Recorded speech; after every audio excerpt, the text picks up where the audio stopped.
Bueno, vamos a arrancar formalmente entonces este último encuentro de esta actividad que se ha llamado Construyendo Conocimiento y Experiencias Restaurativas, consistente en la presentación de las ponencias del Tercer Congreso Latinoamericano de Justicia Restaurativa.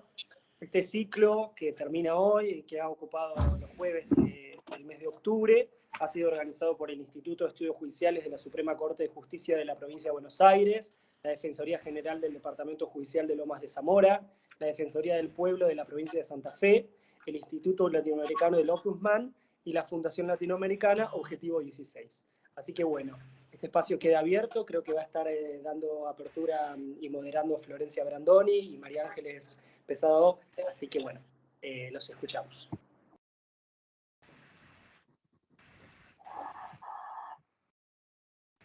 Vamos, María Ángeles.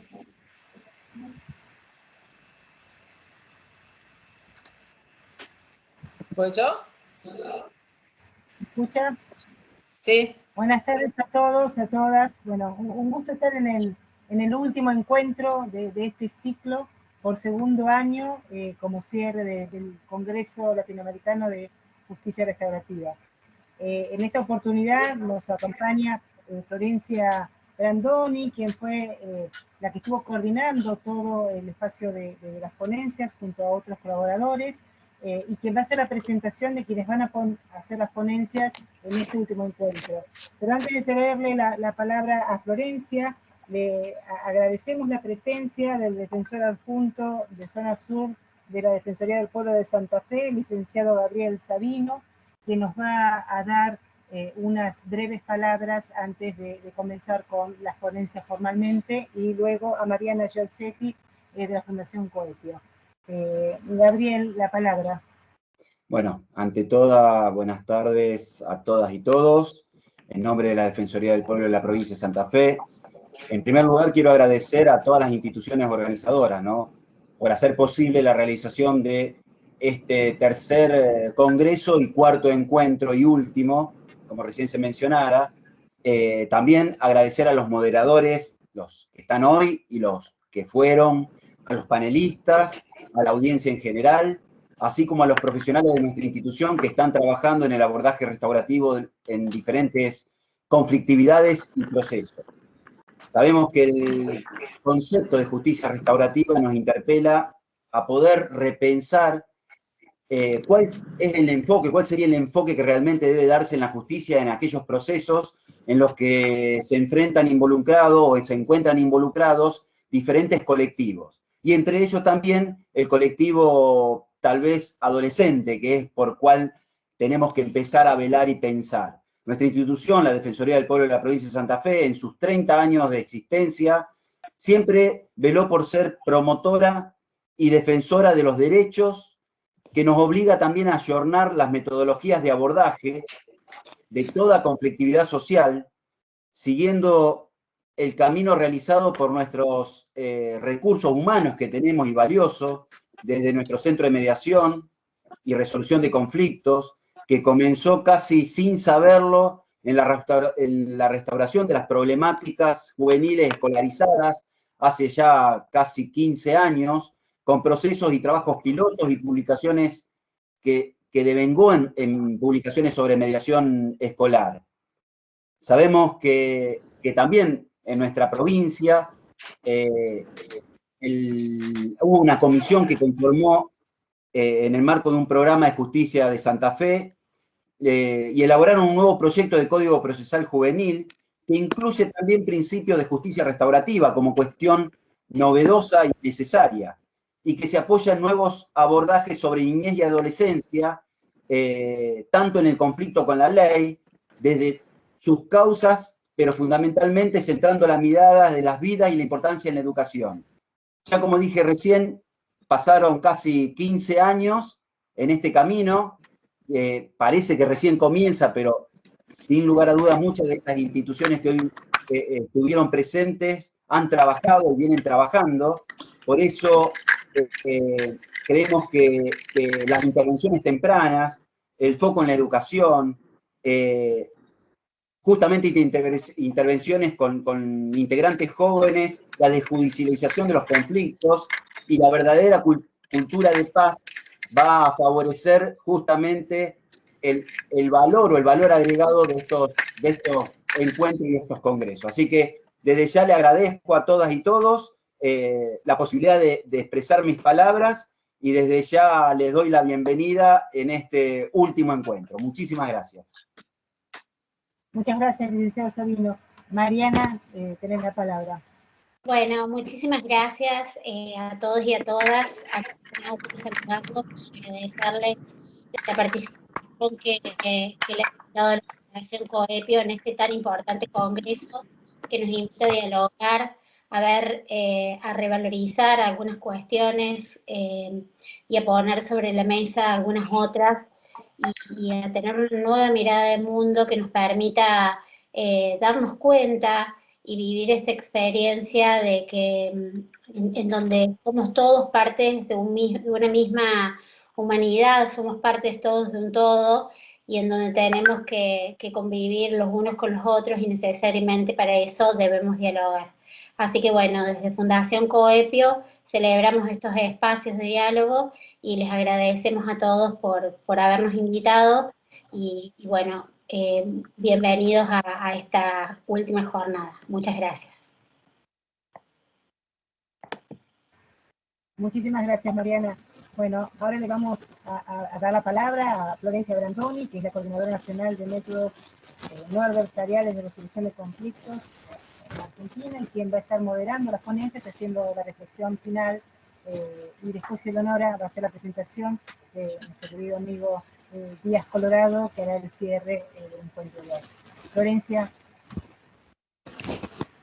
Bueno, aun cuando sea largo, siempre los agradecimientos valen la pena, así que buenas tardes a todos y en primer lugar un fuerte agradecimiento a los organizadores, a las instituciones organizadoras que son tan importantes y al trabajo dedicado de quienes llevan adelante esa vocación y esa decisión de las instituciones. En este caso, en cabeza, digamos, no porque sean las únicas, pero sí porque están acá presentes, tanto María de los Ángeles como Eleonora, me consta que han trabajado un montón para esto, así que siempre mis felicitaciones por tan generoso trabajo.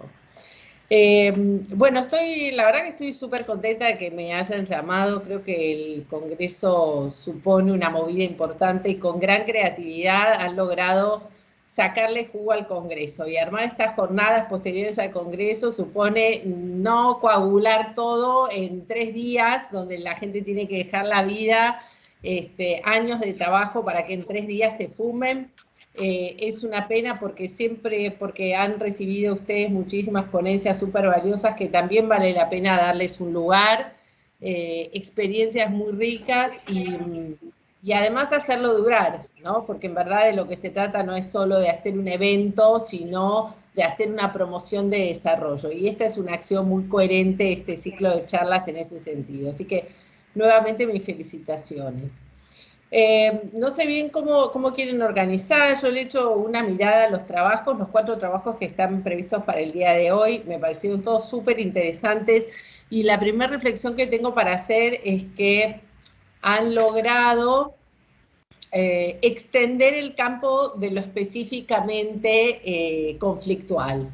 Y me parece que eso es una ganancia para este campo de los métodos alternativos de resolución de conflictos. Varios de los trabajos, por lo menos 2 de los trabajos que vamos a escuchar, las ponencias, refieren a experiencias de campo y experiencias en la comunidad súper valiosas en relación al desarrollo de ciudadanía, el compromiso social, la perspectiva de derechos humanos. Me parece que eso es una expansión muy valiosa, también muy novedosa, así como contamos también con otros 2 trabajos, uno vinculado al análisis de la calidad del trabajo, que es un tema que para mí ha sido particularmente interesante, y otro trabajo en relación también a la calidad del trabajo en la mediación vinculada con delitos. Así que, bueno, nos espera una tarde para sacarle jugo, una tarde donde los trabajos que se presentan expanden los límites de lo que inicialmente era el marco de resolución alternativa, y creo que eso es muy, muy auspicioso. No sé cómo es el orden de la presentación de las ponencias. Leo, ¿vos lo tenés? O María de los Ángeles. ¿Hacemos de acuerdo al programa, les parece? Sí, quería mencionar que ingresó el doctor Ismael Rins, que no sé cómo son sus tiempos porque también estaba en otras actividades, que es el secretario del Instituto Latinoamericano del Ombudsman, así que tal vez antes de iniciar las ponencias nos quiera dar un saludo y vamos con el orden del programa, si te parece, María de los Ángeles. Bueno, Ismael, muchísimas gracias por estar presente, por sumarte. Te vamos a dar la palabra ahora que pudiste ingresar y acompañarnos, así sabemos que estás en otra actividad. Eleonora, bueno, aprovechar esta instancia para dejar un saludo a todos y quienes participan, especialmente a las entidades organizadoras, al defensor Gabriel Sabino, a tu persona, a Mariana Giorgetti, a María, a Florencia. Para el Instituto Latinoamericano del Ombudsman ha sido siempre una instancia muy enriquecedora.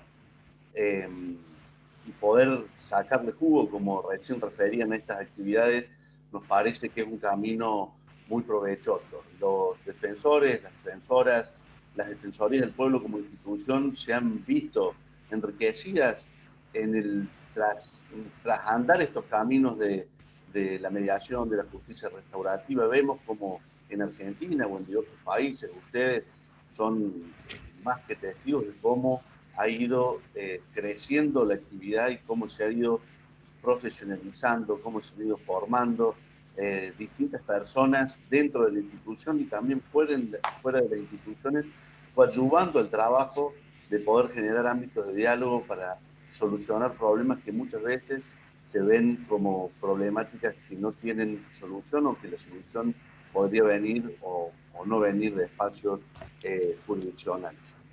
Así que festejo esta instancia, no quiero robar demasiado tiempo, sé que lo sustancioso, lo importante está en las exposiciones y en lo que viene, pero no quería dejar de mencionar el carácter trascendente que tiene para el Instituto Latinoamericano del Ombudsman los saberes que se fungen en estas instancias. Así que simplemente eso, reiterando el saludo y la iniciativa de poder generar y formar parte de estos eventos.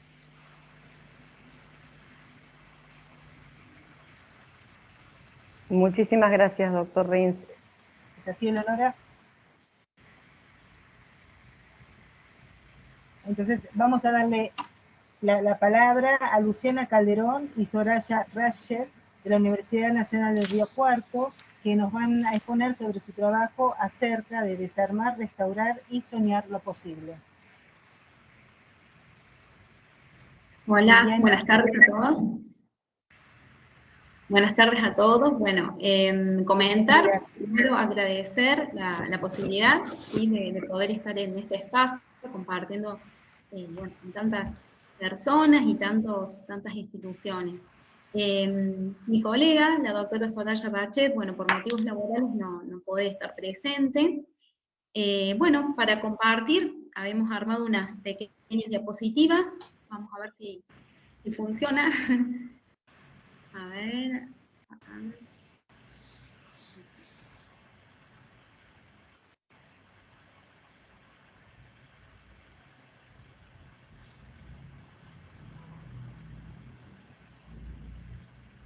Bien, no sé si ustedes los pueden estar viendo.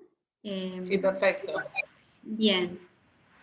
Bueno, nosotros optamos por pensar en que nuestra experiencia podía, bueno, formar parte fundamentalmente de este eje que tiene que ver con las experiencias y las propuestas pedagógicas desde la pedagogía restaurativa y la cultura de la paz. Bien, como bien nos han presentado, nosotros somos docentes de la Facultad de Ciencias Humanas, del Departamento de Ciencias Jurídicas, Políticas y Sociales de la Universidad Nacional de Río Cuarto. Y en esta ocasión, bueno, nos interesaría compartir justo este trabajo que formó parte de un proyecto de extensión bueno, que a partir de este desarrollo en el terreno fue una experiencia muy interesante. Nuestra formación de grado es licenciada en psicopedagogía, así que bueno, también ha sido una cuestión relevante para nosotros, para aprender y para ir resignificando. Bien.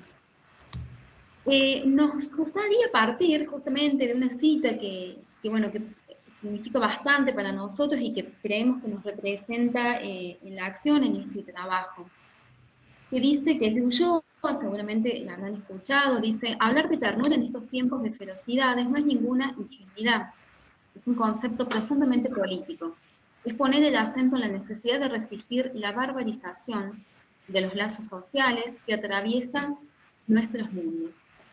Bueno, y en esto nos pareció relevante en el sentido de poder pensar en las posibilidades, ¿sí? En pensar y poner el acento en el ser humano, en lo que es posible lograr a partir de allí, a partir de lo que cada uno tiene y con lo que cada uno cuenta.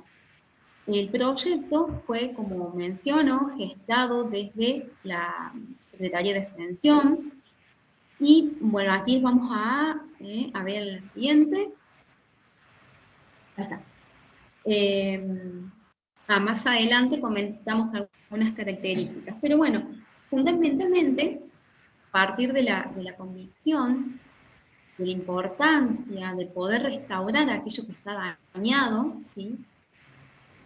Más pensando en esto de la prevención del daño, la prioridad de sanar vínculos sociales, priorizando la vida, considerando la paz a partir del reconocimiento del otro, de los otros, de las otras, a partir de un pensamiento y una actuación prosocial, animándonos también a desandar saberes, deconstruir para reconstruir nuevamente, transformar, como decimos, estas realidades de crueldad, de violencia, de contradicciones, de barbarizaciones, en nuevas posibilidades, en nuevas alternativas de pensar la vida en comunidad, desde el respeto, esperanza y cuidado del otro, y apuntando a la sana convivencia. Fundamentalmente considerando la posibilidad de las diferencias, de pensar en las diferencias para poder analizar, poder desnaturalizar visiones hegemónicas, dominantes, y generar alternativas, generar nuevas tramas y nuevas formas de vida, ¿no? La experiencia se tituló Tiempos de compartir para vivir mejor, vos, yo y nosotros. Esta experiencia se desarrolló de manera interdisciplinaria, ¿sí? En donde participaron docentes del Departamento de Ciencias de la Educación, de la carrera de Psicopedagogía, de la Escuela de Enfermería, y del Departamento de Ciencias Jurídicas en las asignaturas de Psicología Evolutiva. También algunos referentes de distintos movimientos sociales y políticos que se desarrollan en el barrio. Se trata de un barrio que, bueno, ha sido bastante relegado en distintas circunstancias, un barrio que ha sido como de alguna manera construido sobre un ex basural, y a partir de allí se ha ido conformando en lugares de vida de muchísimas personas, un barrio que crece continuamente, y nos propusimos básicamente esto de colaborar, de orientar, en poder identificar los recursos y las herramientas para la construcción de las resoluciones colectivas, que apuesten a una sana y fraterna convivencia. Como mencionábamos antes, en esto de cuidar los vínculos, de restaurar esos vínculos, pudiendo identificar y pudiendo reconocer estas cuestiones rotas, desarmadas, a partir del valor de la palabra. Y bueno, como profesionales de la salud y la educación, es con lo que contamos, la materia prima, ¿no? El valor de la palabra y la escucha activa, y la posibilidad de poder elaborar valorando el significado de las experiencias, tanto individuales como colectivas. Bien, la experiencia, como decíamos, se desarrolló en un espacio pequeño, que es la copa de leche, que es un salón multiuso para diferentes finalidades. Realizábamos encuentros dirigidos a las niñas, a los niños, adolescentes, a las familias, a las madres, y trabajamos en torno a temáticas que proponíamos o que ellos iban proponiendo y que iban emergiendo a partir del interés. Bueno, en este momento recuerdo puntualmente uno de los temas que fueron las disputas entre los vecinos, y en esto siempre destacamos la relevancia de los niños, ¿no? Los niños eran los que ponían en palabras estos conflictos tan latentes y que eran en distintas escaladas de violencia. Primero comenzaban con algunos insultos y terminaban con vecinos muertos. Ellos expresaban puntualmente, y esto lo recuerdo así textual, que ellos pedían que no hubiera más tiros afuera, en la calle, cuando ellos estuvieran jugando, como una cotidianeidad en esto de la vida en el barrio. Estos conflictos, bueno, a partir de las propuestas de los vecinos, de poder identificar a partir de algunas de las cuestiones o las causas por las cuales surgían, comenzamos a tratar de gestionar las posibilidades de relacionarse con el otro a partir de, bueno, de empezar a construir juntos. ¿Qué se podía hacer a partir de lo que estaba pasando? Y que, bueno, pudiera alcanzar alguna situación de descanso, si se quiere, a la población de esa comunidad, de resolución a esa comunidad. Y fueron surgiendo distintas alternativas. En otra de las ocasiones hemos llevado también adelante actividades que tenían que ver con proyectos de vida, poder identificar proyectos vocacionales, recordando en esto que participaban todas las familias, porque bueno, la situación hacía que la copa de leche se transformara en el lugar de encuentro de familias, no solamente de los niños cuando salían de la escuela, que iban a comer y a compartir la tarde, sino ya de la familia en sí. Proponiendo alternativas de trabajo cooperativo, de trabajos a partir de espacios que había en el barrio que se podían identificar como potenciales para gestionar distintas salidas y distintas fuentes de trabajo. Luciana, ¿sí? tendríamos 2 minutitos más. Si querés ir cerrando, gracias. Sí. Gracias. Bien, para ir finalizando, cerrábamos con esto, ¿no? Que menciona la convicción, ¿sí? Acerca de poder comprender desde la empatía, desde la conciencia del otro, de la situación del otro, y en ese mismo vínculo poder acercarnos, poder ofrecernos, para poder conocer y restaurar estos vínculos tan vulnerados, para a partir de allí poder generar nuevos y mejores vínculos. Cerrando con una cita de Rogers en donde dice que todo hombre crecerá positivamente si se le ofrece un mundo exento de amenazas y hostilidad, en el cual adecuará su imagen del mundo a la realidad. Bueno, básicamente esa fue nuestra experiencia. La verdad que nos ha movilizado en muchos sentidos, nos ha llevado a pensar y seguimos pensando y aprendiendo a partir de estos nuevos modos de resolver, ¿no?, los conflictos para poder crecer y apuntar al desarrollo individual y colectivo. Así que bueno, gracias. Gracias por el espacio y la atención. Gracias a vos, Luciana. Me quedé con la duda de cuánto tiempo sostuvieron esta actividad, este proyecto del 2019 vinculado con la copa de leche. Fue desarrollado durante todo el año 2019. Ajá. En el año 2020, lo único que pudimos hacer fue la comunicación telefónica con la señora que lleva adelante la copa de leche, pudiendo acercar recursos, desde comestibles hasta actividades para los niños, para las familias. Y bueno, hasta ahí pudimos más o menos avanzar.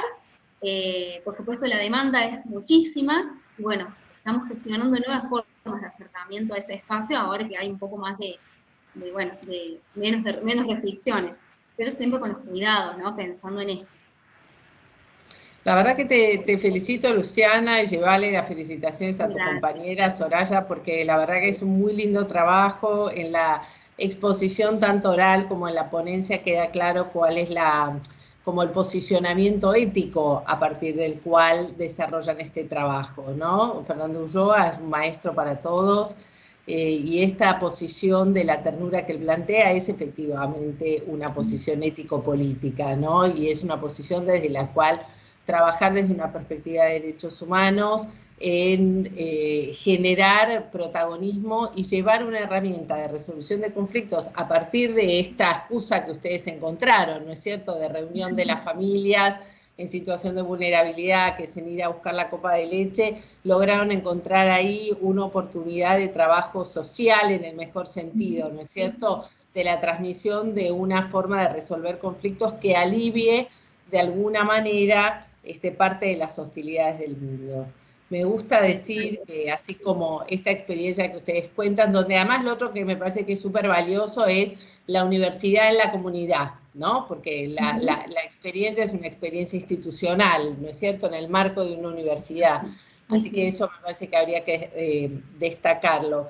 Y me parece interesante decir que esta experiencia, como tantas otras en el marco de cultura de paz en las escuelas, suponen, bueno, tratar de generar un ámbito donde los niños o los adolescentes puedan experimentar, aún en una institución o en un ámbito pequeño y quizás cerrado, una experiencia de resolver los conflictos cooperativa mejor que la que el concierto social les va a ofrecer, ¿no? Y entonces ahí hay necesariamente una ganancia, porque se aprende de lo vivido.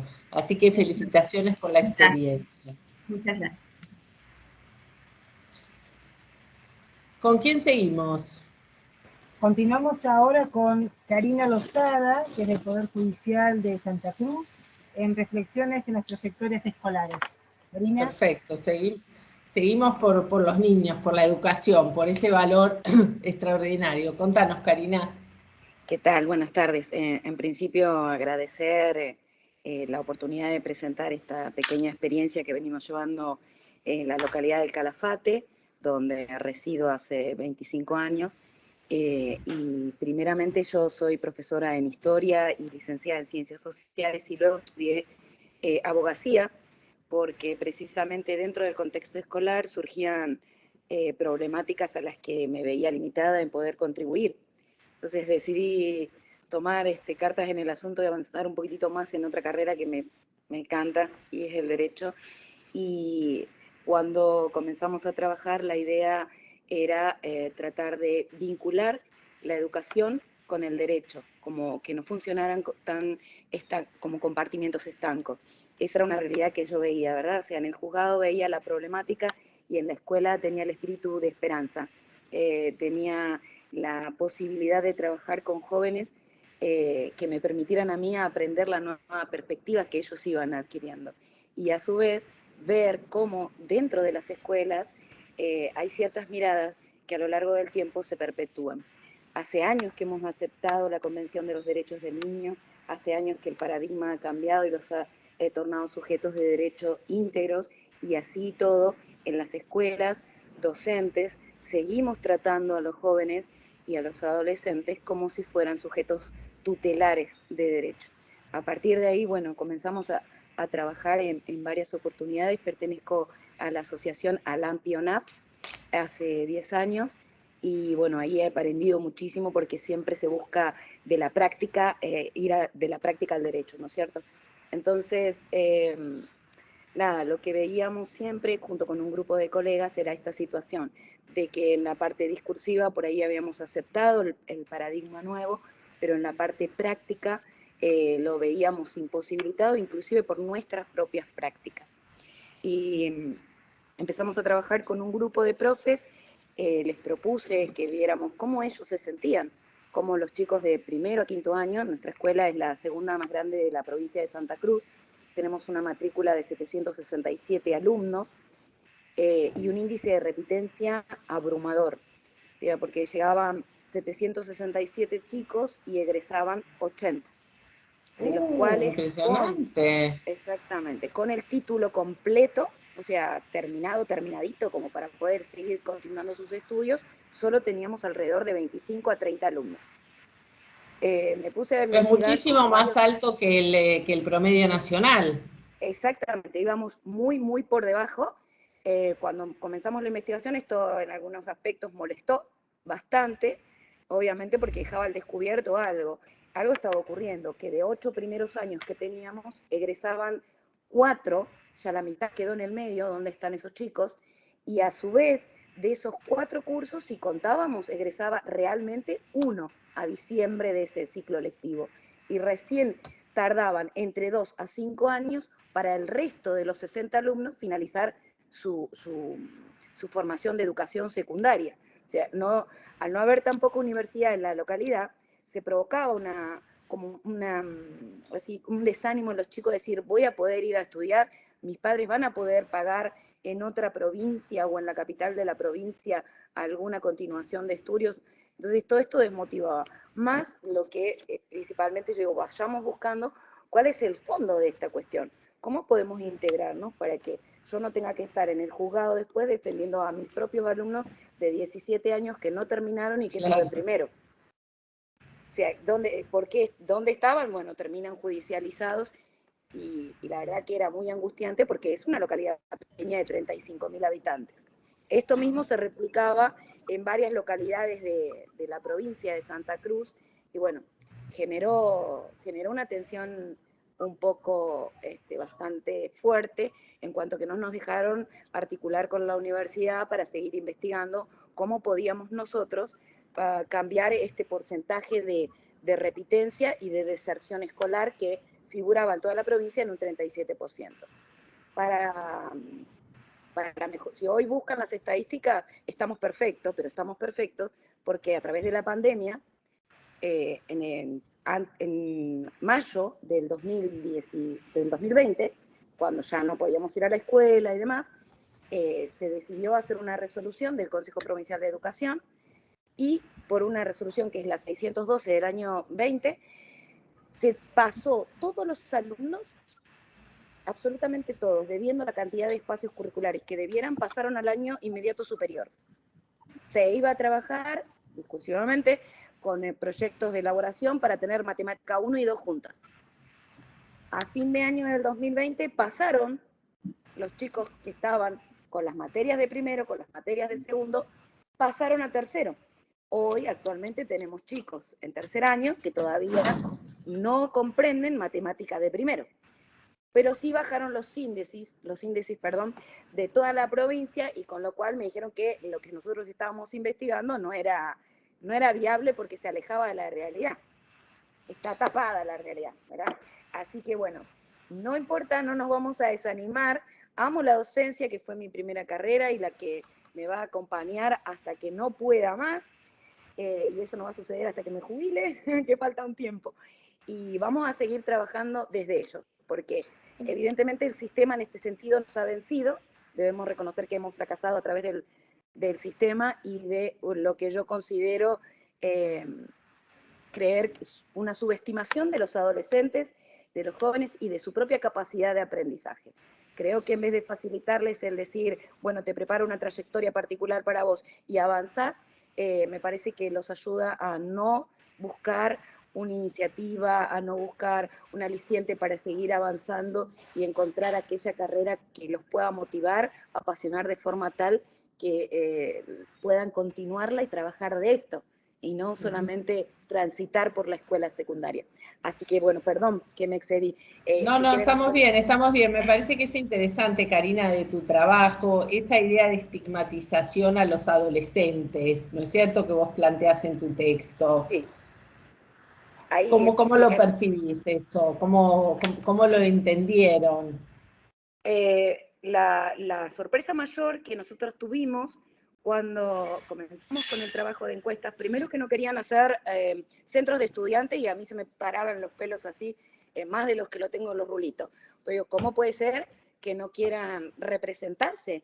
hay una ley de educación que es bellísima, que se puede trabajar, hay una ratificación de esa normativa a nivel provincial, y a nivel secundario existe lo que se conoce como el Acuerdo 07514, que nos abre un espacio de diálogo altamente democrático. El tema es que, como decía antes, al estar en lo discursivo pero no lograr llevarlo a la práctica, esto invisibiliza de una forma casi total a los alumnos y no creen que ellos sean los depositarios de esta responsabilidad. Entonces, la autopercepción que ellos tienen en las encuestas que hemos realizado con los mismos chicos es de que no son considerados sujetos de derecho, que no son sujetos de derecho, que no tienen que involucrarse dentro de las acciones que los atañen, y era sorprendente, porque ni siquiera querían armar un centro de estudiantes. Eso qué interesante. A los alumnos no querían armar, o sea, como parte de, podríamos decir, como un proceso de de falta de protagonismo, digamos, como que nada cambiaría. Yo estoy en esta escuela como profesora y además como vicerrectora en el otro turno. No tengo dedicación exclusiva porque no quería perder el campo. Y como abogada del niño también en la defensoría ad hoc. Entonces, yo decía, ¿cómo puede ser que un chico de 15, 13, 16, 17 no sienta que tiene voz y que otros deben hablar por ellos? Entonces trabajamos con distintos, desde la provincia de Santa Fe nos mandaron muchas propuestas de otros centros de estudiantes, tratamos de hacer intercambios, venimos desde el 2016 trabajando en intercambios con otras provincias, donde por ahí los jóvenes están un poquito más movilizados. Y empezar por esto, ¿no? Digo, lo primero que tenemos que hacer es lograr un centro de estudiantes. Si vos tenés un marco normativo que te dice que vos, como estudiante, tenés voz en el consejo áulico, que vos tenés voz en el consejo directivo, que se supone que es un equipo de gestión la escuela, y no netamente una institución vertical, tenemos que lograr que ellos se apropien de este conocimiento y se empoderen a sí mismos. ¿Y lo lograron? Logramos formar centro de estudiantes y además, bueno, te decía, viste que a veces se complica porque los otros directivos de las otras escuelas con los que me reuní, que son 5, me dijeron que estaba prácticamente en estado de locura. Eso, que estábamos bien así como estaba, que para qué íbamos a estar generando, que eso iba a traer una cuestión política. Entonces le digo, no lo digo yo, lo dijo Aristóteles, somos un son politicón desde años atrás. Entonces la política no tiene que ser política partidaria, puede ser política y es la única herramienta que tenemos para construir con ellos. Subjetividades, si no para construir subjetividades. Exactamente. ¿Qué sucedía? Sucedía normalmente que los profesores preparaban un proyecto, un taller. En nuestra época, yo tengo 46, me recibí por primera vez a los 20 de historia y decía, a mí un radioteatro, un taller de radioteatro me encantaba. Hoy yo postulo un taller de radioteatro y no va ni el más chiquito de mis alumnos. No puede llegar ahí. Escuchan poco la radio y no saben qué es un radioteatro. No saben, porque no escuchan la radio, porque no es un medio o un periódico escolar, no es el medio, tendría que ser digital. Entonces, digo, tendríamos que cambiar esto de trabajar para ellos, no, con ellos. Con ellos. Me parece, mira, tu trabajo me parece súper importante. Hay una socióloga, compañera de la Universidad de 3 de Febrero, yo también participo en la universidad, que trabajó mucho sobre las representaciones que los docentes tienen de sus alumnos y cómo los alumnos responden a esas representaciones. Me parece que es un tema muy interesante, porque vos hablás de los alumnos apáticos o de los alumnos rebeldes, ¿verdad? Que pueden verse como, bueno, como desinteresados, también pueden verse como formas de resistencia, ¿verdad?, a una metodología o a una institución que no da suficiente cabida. Pero me parece que son temas súper interesantes, no es por pasar un chivo, pero en el libro que yo trabajé sobre conflictos en la escuela hice un resumen de lo que otros investigadores, no yo, pero otros investigadores habían hecho en relación a cómo la relación entre el docente y el alumno, en la relación vincular, tiene un impacto extraordinario en el posicionamiento de los alumnos, en su capacidad de aprendizaje y sobre todo en esto a lo que vos apuntás, que es la voz de los alumnos, la voz de los adolescentes y la escuela constituyendo esas subjetividades, ¿verdad? Y ubicando a esos jóvenes en una posición de sujetos de derecho. Así que, bueno, vamos ahí por esa línea y hay muchos autores que te pueden seguir ahondando en este trabajo súper interesante que ustedes Sí, están fue muy llevando lindo adelante. porque lo que logramos construir a partir de generar centros de estudiantes, los mismos chicos después se entusiasmaron tanto que actualmente existe una federación de centros de Ah, qué estudiantes de la bueno. localidad y se logró hacerlo a nivel provincial, se sancionó una ley a nivel provincial de que todas las escuelas tendrían derecho y obligación de tener un centro de estudiantes. Entonces ahí avanzamos en la segunda etapa del proyecto, que era, que nosotros lo llamamos construyendo puentes, porque veíamos otros actores vulnerables que eran los niños más pequeños y los ancianos. Trabajar desde los jóvenes, o sea, la idea era que ellos se apropiaran de ser sujetos de derechos para vivir la práctica del derecho y desde ahí ir movilizándose hacia otros sectores que también son vulnerables y que ellos podían trabajar para poder mantener, digamos, un vínculo y una reformulación de su propio rol dentro de la comunidad. Entonces, qué suerte que son súper ambiciosos de la escuela, sí. Los otros grupos vulnerables, qué sí. Suerte. Esos son... Hemos logrado eso, ¿no? O sea, estamos trabajando, estamos construyendo un centro de jubilados que se llama Coraiquén y el otro centro de jubilados Renacer. Ese ya tenía un edificio, pero en la actualidad se llevan adelante, bueno, por la pandemia se suspendieron y luego se continúan, se llevan adelante meriendas de trabajo, meriendas de talleres, meriendas de lectura, prácticas de lectura. Entonces los abuelos leen a los más pequeñitos, los jóvenes preparan la comida para que los adultos compartan. Están las 3 generaciones trabajando y nosotros solo acompañamos.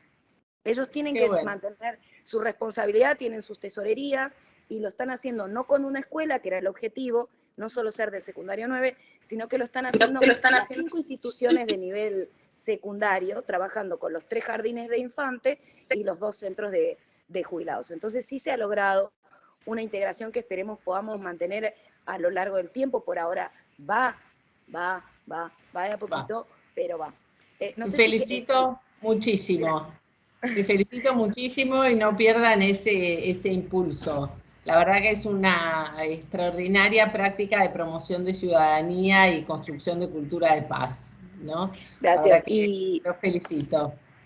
Gracias. La idea era vincular, y yo preguntaba cuando empecé a escribir el trabajo, que lo pongo a disposición para compartirlo con los colegas, para poder enriquecerlo, cambiarlo, renovarlo. Era cómo vinculamos la justicia restaurativa a la educación. Y entonces ahí surgió la pregunta de, primero tengo que saber cómo se sienten ellos para ir avanzando desde esta justicia que es adultocéntrica hacia una justicia juvenil y a su vez con prácticas restaurativas que son las que realmente, al menos yo siento así, van a poder lograr una reinserción social y el aprendizaje de nuevas prácticas para cada joven, ¿no? Así que bueno, les agradezco muchísimo. Muchas gracias a vos, Karina, muchísimas gracias. Si les parece, damos lugar a la próxima ponencia. Seguimos con Nerea Lausirica, del Centro de Resolución Dialogada y Adecuada de Conflictos de Mediación de España. Muy bien. Gracias, Dios. Hola, muy buenas tardes. Hola, buenas tardes. Ahí tenía una confusión con el tema de los horarios, lo lamento porque me he conectado a la hora. Vale, pasamos a la próxima y nos conectamos con esta para decirle... A ver por si ahí le podemos mandar, claro, por ahí le podemos mandar un mensajito a ver si tiene otra ubicación posible, a ver si agarra mejor la wifi.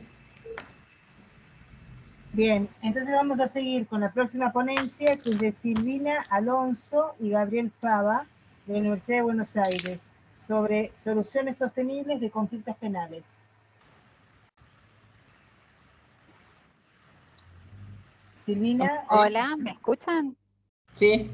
Si me esperan un minutito, muevo la compu que estoy perdiendo señal. Bien. Y después vamos a tener una ponencia más, que es de Elizabeth Rojas, que no pudo el jueves anterior, entonces vamos a aprovechar este último encuentro. Fernando, no sé si vos le podés mandar un mensaje a Nerea. Puedo mandarle un mail, es el contacto que tengo, si les parece. Sí, gracias.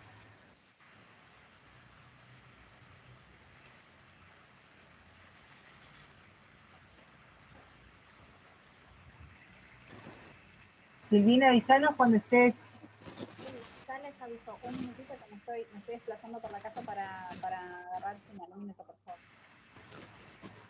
Perdón, no escuché bien. Que ya está viniendo, que se está acomodando.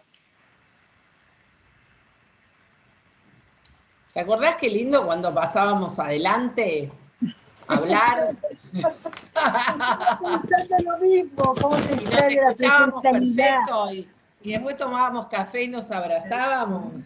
Tal cual, se Y extraña nos mucho. despedíamos con un abrazo fraterno.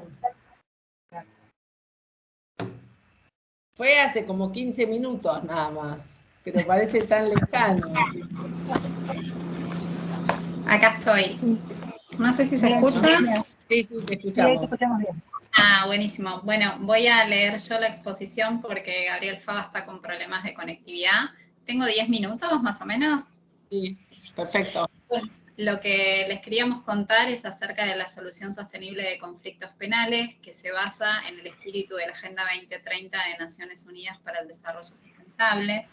Y lo que nosotros proponemos es acercarnos a la idea de delito de una manera distinta, no concibiéndolo ya como delito, sino como una transgresión al orden jurídico penal que excede al mero título de dolo o de culpa y que están más relacionados con complejos, con fenómenos complejos y multidimensionales. En este sentido, lo que proponemos entonces es un proceso para poder lograr acercar a la víctima y al victimario y a la comunidad, haciendo foco en estos actores que están siendo parte del conflicto para que luego se transformen en potenciales actores de transformación, ya sea que en otros escenarios puedan estar involucrados como actores de un nuevo conflicto o bien como actores de pacificación del conflicto de terceros.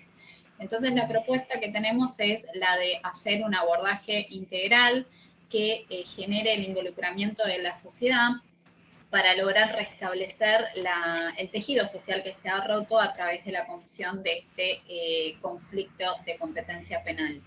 Por eso nosotros partimos de una idea de entender la resolución sostenible de conflictos sociales para que supere la perspectiva meramente reparatoria y se reintegre desde una perspectiva socio-restaurativa. Por eso parte de la idea de un análisis caso a caso, sin matrices estandarizadas, con análisis particular de las variables, utilizando como principal herramienta de análisis el mapeo de conflictos, que es una herramienta que permite al facilitador que va a estar en el caso abordar de manera detallada y exhaustiva el caso en concreto, haciendo foco, haciendo zoom para estar a tono con la era tecnológica que nos está atravesando, en las particularidades que a simple vista no se pueden distinguir. Esto es la escalada de conflictos, si las víctimas han tenido o no una vinculación previa, si ha habido o no otra clase de denuncias. Esto puede verse mucho en cuestiones vinculadas a violencias intrafamiliares o bien violencias de género. También vinculadas a cuestiones de la capacidad de escucha activa que puede tener la persona para poder trabajar con la responsabilización, con toda la parte de restauración del vínculo, también analizar la variable del tiempo. Este es un eje temporal muy relevante, por eso proponemos el análisis del estudio del caso en tres perspectivas, una retrospectiva que apunta a ver lo que ocurrió en el pasado, otra transcursiva, que es analizar el durante este proceso, tomando este proceso como un proceso comunicacional en el que se puede construir, en el que puede haber estancamientos y puede haber progresos, y finalmente una variable temporal que va a estar directamente vinculada con la proyectiva, que es lograr el acuerdo entre las partes, pero no ya un acuerdo reparador, sino restaurador y sostenible en el sentido que perdure en el tiempo. Por eso, este objeto del acuerdo va a tener que ser determinado por los propios actores y van a tener que sentirse restaurados, así facilitará la evitación del surgimiento de un nuevo conflicto. Esto va a provocar la visibilización también a través del sistema y de estas partes para con respecto de la sociedad, motivando que se involucren en la resolución y generando un efecto de mayor empatía entre las personas que conforman la sociedad. Es importante que para que el acuerdo sea sostenible se someta a un eje de revisión constante, sobre todo en aquellos acuerdos que devienen en el marco de un conflicto gravoso o que ha sido un conflicto permanente o que la escalada ha sido alta, porque puede llegar a ocurrir que cuando el cumplimiento del acuerdo se prolonga en el tiempo, algo torne de imposible cumplimiento o que empiezan a haber defectos en el cumplimiento, y si se aborda y se puede revisar en el tiempo oportuno, de esta manera se va a evitar que nuevamente escale el conflicto y que las partes entren en pugna. Obviamente en este análisis es importante el análisis de la variable. ¿Se cortó? A ver, un minuto que se me está cortando. El análisis de la variable, ahí nos quedamos.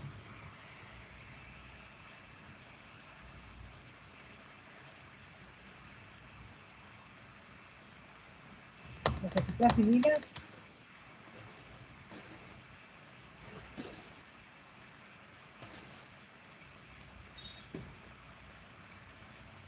¿Quién era el que decía que es muy bueno lo del Zoom?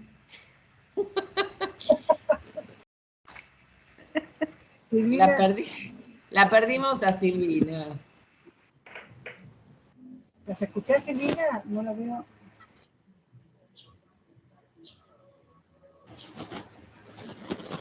Hoy estamos Ahí con está, inconvenientes técnicos. No. A ver, Florencia, Ahí, perdona. yo estoy por aquí ya, por si acaso. Está perfecto, a vos te tenemos ahí en punta. Lista. Hola, hola. Ahí está. Ahí.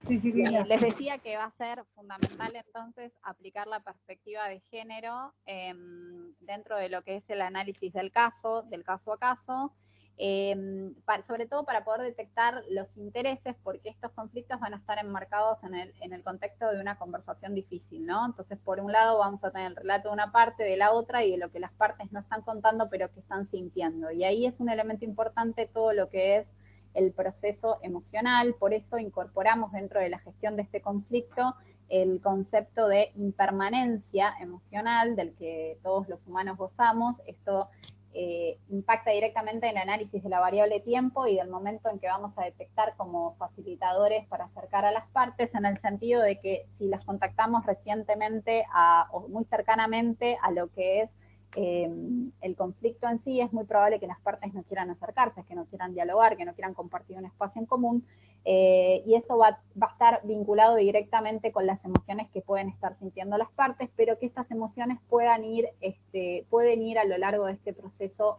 cambiando, mutando. Por eso es importante incorporarlas en el eje de análisis. Ya para finalizar, les quiero contar que lo que atraviesa este análisis son 3 clases de violencias que deberían tenerse en cuenta en este mapeo de conflicto, que son tomadas del triángulo de la violencia de Johan Galtung, quien propone una línea divisoria en un triángulo en el cual a la vista están las violencias físicas y luego dentro de las invisibles se encuentran las culturales y estructurales. Lo que dice este autor es que estas violencias no son independientes, sino que se retroalimentan entre sí, y lo que está pasando es que en el fondo hay un caldo de cultivo entre las culturales y estructurales que luego se visibilizan a través de una violencia física. Esto es importante tenerlo en cuenta porque generalmente lo que nos va a llegar es la cúspide de este triángulo, que serían las violencias físicas o aquellas violencias de las cuales la cultura o determinada de un país no duda que han sido un conflicto que amerita ser abordado. Sin embargo, lo que deberíamos intentar gestionar, y por eso es que hablamos del desarrollo sostenible como herramienta de empoderamiento de los propios actores para el futuro, para esta visión proyectiva, es de desarticular estas violencias invisibles, que son las que luego provocan los quebrantamientos de las cohesiones sociales y terminan teniendo resultados que pueden tener algún tipo de relevancia para el sistema penal. Por eso hay que trabajar de manera preventiva en estos procesos, visibilizarlos más para que las partes se animen y se empoderen y adopten culturas en este sentido. Y sobre todo, empezar a cambiar el foco y poder distinguir que una persona que hoy es actora de un conflicto, el día de mañana puede funcionar como agente pacificador de otros conflictos que pueden darse en la sociedad. Gracias. Como denunciado también. Muchísimas gracias, Silvina. La verdad que han presentado un trabajo y una perspectiva de la mediación restaurativa, la mediación con conflictos penales, súper maravillosamente bien fundamentado. Y me parece que es muy valioso la articulación conceptual que están planteando, porque es un trabajo harto difícil. En términos generales, las personas que acuden al sistema penal a hacer una denuncia tienen distintos objetivos, ¿no? Algunos persiguen la búsqueda de una sanción, muchos persiguen la idea de poner un límite, ¿no? Un límite en el abuso del otro, un límite físico, concreto o simbólico, ¿verdad? Que no se ha podido poner en una relación que de alguna manera ha resultado desagradable o que se le ha padecido, ¿no? Y digo esto porque quien hace una denuncia penal identifica, si normalmente en casi todos los conflictos solemos identificar que el otro es el problema, ¿no? Que es parte de lo que necesitamos desandar en cualquier circunstancia, en cualquier circunstancia conflictual que podamos abordar a través del paradigma de resolución cooperativa de conflictos. Frente a una denuncia penal, ante la denuncia de un delito, que no estaríamos diciendo que necesariamente es un delito, pero sí que por lo menos hay el encuadramiento posible o la presentación de las circunstancias como para que dé lugar a un proceso por un delito, todavía más aparece la ubicación del otro como el problema, ¿no? El otro como un problema frente al cual no se puede poner un límite que no sea la de la denuncia, o sea, como una apelación desesperada, un órgano superior que de alguna manera ponga un coto, ¿verdad? Ponga un coto, se constituya en sí mismo en una amenaza que cambie el sentido de la relación de poder entre las partes. Entonces, el desafío, partiendo de esa, si coincidimos, digamos, en esta primera escena o esta primera foto del momento de la denuncia, podríamos decir que de esa foto a la idea del diálogo, una herramienta para una resolución que sea sostenible, para la empatía entre las personas, para una revisión constante del acuerdo, hay un trabajo cualitativo enorme que tiene que hacer el operador, ¿no?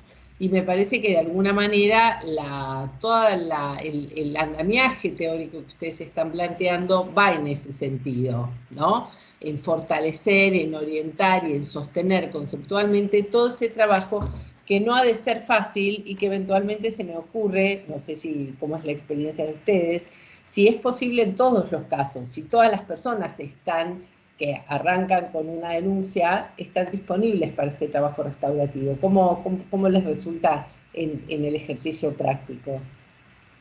Bueno, ¿ahí se escucha? Bueno, como decíamos en el desarrollo de la ponencia, no hay una respuesta generalizada, porque Ajá, muy bien. de otras herramientas que utiliza el derecho penal, como por ejemplo la tan conocida dogmática penal, que es la teoría que aplicamos los penalistas para determinar si algo ha sido delito o no, que sí está estandarizada. Como acá estamos haciendo hincapié en el carácter humano de la humanidad, del conflicto en sí, que es inherente a la humanidad, no podemos tener una matriz de análisis para dar respuestas y, por ejemplo, tabular como hace la suspensión de juicio a prueba y decir, bueno, si pasa de 3 años en concreto un abstracto la doy o no, o la condena de ejecución condicional, sino que acá podemos tener supuestos de hechos que tengan escalas altas contempladas por el legislador, pero que aún así se pueda instalar un proceso restaurativo y quizás podemos tener delitos que tengan reproche en el quantum de la escala en abstracto que sea mucho menor, pero que sin embargo las características de las partes no hacen posible un proceso restaurativo porque no están estas variables base, que es así, es un primer filtro que hay que tener en cuenta. ¿Que cuáles son? Bueno, la capacidad de escucha activa, la voluntariedad en el proceso, el reconocimiento del otro, el trabajo con la autorresponsabilización de cada una de las partes, son algunas de las variables que hay que ir teniendo en cuenta para poder empezar a diseñar un proceso restaurativo que va a ser distinto en cada caso particular. Entonces, excelente.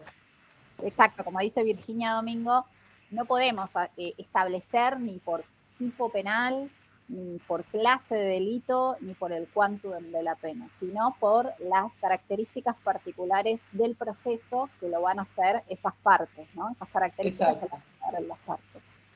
Exacto. Entonces, igual que la mediación aplicada en otros ámbitos, siempre son los sujetos los que determinan de alguna manera parte de la mediabilidad del caso, ¿no? O por lo menos como elemento definitorio. Y lo otro que vos estás planteando, que me parece que vale la pena remarcarlo para todas las experiencias, es esta idea del caso por caso, ¿no? Del trabajo artesanal del operador, que más allá del marco institucional estandarizado en el que trabaja, esta mirada de justicia restaurativa, todo lo que hace al campo de resolución cooperativa de conflictos, supone un trabajo cualitativo, individualizado, con un procedimiento hecho a medida de los sujetos, ¿verdad? Así que, bueno, te felicito por tu trabajo, por tu exposición, lo mismo que a Gabriel, mándale los saludos y también las felicitaciones. Muchas gracias. No, muchas gracias a vos.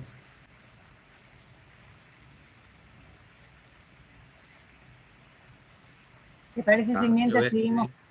Lo voy a escribir por el chat, espero que lo veas, sí, si querés mientras seguir. Sí, porque no puede, o sea, ahora perdimos hasta casi la imagen, quedó congelada. Vamos a dar paso entonces a Elizabeth Rojas y a ver si después Miriam se puede conectar.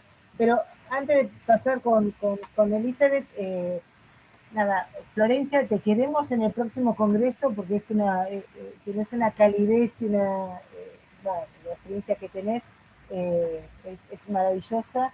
Y ida y vuelta en estas ponencias con la gente, el trabajo que te tomás para reflexionar y tomar lo que cada uno y el consejo de hacer de esto como si fuera realmente sortear esto de la virtualidad, pero como la socialización del desarrollo profesional, ¿no? Donde uno va compartiendo, es muy grato.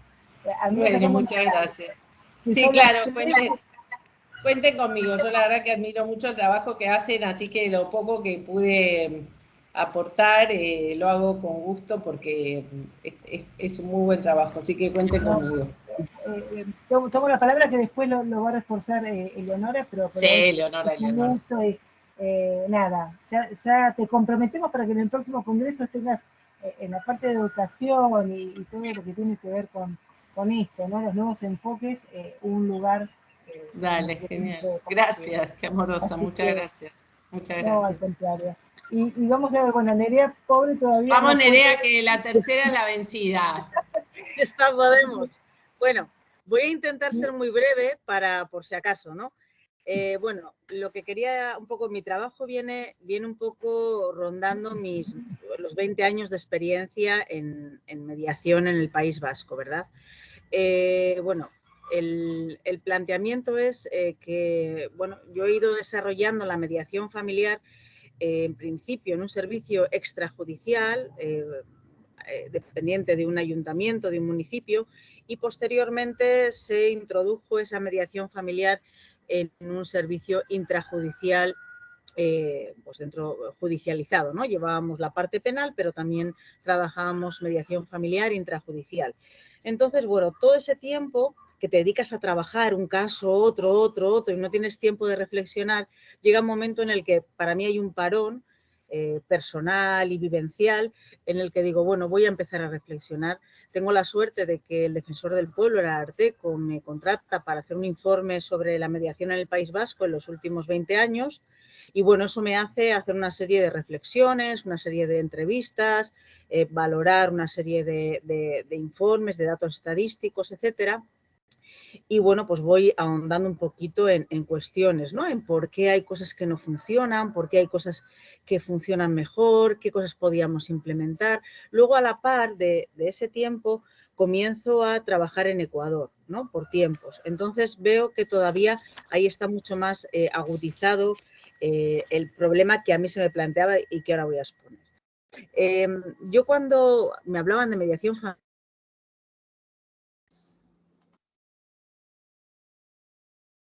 era como definían o lo ponían en un pedestal partiendo de la inoperancia o de ser una respuesta a la inoperancia del sistema judicial tradicional, ¿no? Entonces, bueno, pues porque es muy lento, es muy costoso, es desigual, pero sin embargo no ponían en alza pues otra serie de cuestiones importantes en la mediación familiar, como son pues la transformación de las relaciones personales, la escucha, el ponerse en el lugar del otro, el perdón a veces de las situaciones, etcétera, ¿no? Entonces, bueno, pues yo lo que veía es que se estaba definiendo la mediación familiar con gafas de justicia tradicional y eso al final la estaba desenfocando. Entonces, bueno, a partir de eso va un poco mi estudio, ¿no? Yo, como les digo, desde la experiencia personal en este servicio intrajudicial y el análisis de estos bueno, pues datos estadísticos de varios años del servicio, de encuestas que hicimos a operadores por ahí nada más que puedo agregar, por supuesto, siempre sin querer traducir, que siempre traductor es un traductore, como dicen, que el que intenta traducir muchas veces pone de sí, pero me parece el modelo Laburu que plantea en su ponencia Nerea, me parece que es muy interesante porque trabaja sobre el punto de la calidad de la mediación, ¿no? ¿Cuál es la calidad del trabajo que nosotros hacemos? No podemos decir sin ninguna mensura, sin ninguna manera de mensurar, de medir, de evaluar, que lo que hacemos es extraordinario. No quiero abundar, pero me parece que la sola idea de poder instalar algunos criterios objetivos de medición de la calidad del trabajo es algo muy valioso y muy auspicioso. Por supuesto que cada programa tiene que diseñar sus propios instrumentos de evaluación en función de cuáles son los objetivos de ese programa, ¿verdad? No es lo mismo un programa comunitario que un programa de mediación familiar intrajudicial o que un escenario como el que planteaba Silvina de una instancia de justicia restaurativa en el marco de una denuncia por un delito, ¿verdad? Hay objetivos distintos, de manera que hay que construir elementos de evaluación diferentes. Y de alguna manera lo que el trabajo de Nerea planteaba es encuestas a los usuarios, a los operadores y la autoevaluación del trabajo del mediador, que eso me parecía ahora que era genial. Ahora que te volviste a enganchar, estaba tomando algo de tu ponencia, ponderando lo importante de evaluar la calidad del trabajo y estaba mostrando, como vos planteabas, la necesidad, tu propuesta de evaluar la percepción del usuario y la autoevaluación del mediador. ¿Querés contarnos algo de eso? Así ya redondeamos, por favor. Sí. Bueno, ese fue un poco... Ese fue un poco el resultado, ¿no? Al final llegas a la conclusión, bueno, son 3 puntos, ¿no? El primero es que después de ver un poco cómo se valoraba la mediación familiar, lo que yo percibo, lo que me doy cuenta es que de alguna manera tenemos que hacer un trabajo en el que se analice o que se valore la eficacia desde el ámbito intrapersonal, interpersonal y suprapersonal. Es decir, de alguna manera necesitamos que surta efectos el proceso que hacemos a nivel intra, es decir, al margen de que lleguemos a acuerdo, ¿no? Que suponga un cambio en la persona que lo está viviendo, ¿no? Y que de alguna manera le sirva, aunque solo sea para mirarse a un espejo y decir, me está pasando esto y no lo quiero resolver, o si lo quiero resolver, o lo quiero resolver de esta manera, que es judicialmente, ¿no? Pero que de alguna forma sirva de manera intrapersonal. Luego, que sea la interpersonal, es decir, que busque el acuerdo con la otra parte, cuestiones que tengan que ver entre las dos personas que tienen el conflicto. Y luego la suprapersonal, es decir, que ese acuerdo tenga efectos frente a terceros. Bien jurídicamente, porque por ejemplo en Ecuador el acuerdo de mediación tiene efecto de cosa juzgada directamente, sin embargo en España no, ¿no? Entonces el hecho de que el acuerdo sí tenga efecto y que no necesites luego un periplo de juicios de que alguien te lo confirme y te lo reconfirmen, etcétera, yo creo que es importante también para la eficacia, ¿no? Nerea, nos quedan 1 minuto y medio. Ya. Ok, entonces, con todo eso hacemos un modelo diferente, que es modelo Laburu, ¿no? Pero lo que nos damos cuenta es que esto no sirve de nada si no hacemos una autoevaluación los mediadores después de cada proceso, ¿no? Porque de alguna manera es muy fácil, bueno, pues llegar, sentarse a hacer y, bueno, como nadie te está viendo, como nadie te evalúa, si hay acuerdo parece que todo está bien, pero realizar una autoevaluación muy exhaustiva, ¿no? Sobre todo al principio, que luego vas flexibilizando, entiendo, es como muy importante. Y yo considero que la calidad de la mediación va acorde con el criterio del mediador, que al principio podrá ser bueno, pues peor, pues porque está aprendiendo, pero luego tiene que ir de alguna manera mejorando todo eso y creciendo, ¿no? Entonces, bueno, de todo eso tiene que ver un poco la experiencia que yo os planteo. Muchísimas gracias. Muchas gracias, Nerea. Lo logramos. Sí.